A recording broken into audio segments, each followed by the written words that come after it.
58.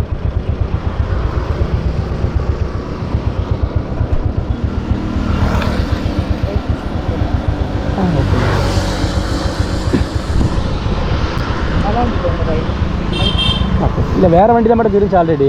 R15 தான் இருக்கும், ஆனால் அது கம்ஃபர்டபுளாக இருக்காது. நான் அதனால தான் எக்ஸ்எல் தான் எடுத்துருக்கேன்.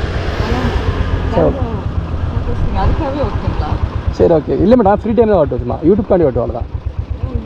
ஆமாம் நான் ஃப்ரீ டைம், நான் வேறு கம்பெனியில் ஒர்க் பண்ணுறேன், சும்மா போர் அடிச்சா அது ஓட்டுவோம் அவ்வளோதான் பார்ட் டைமில். சரி ஓகே மேடம், தேங்க்யூ.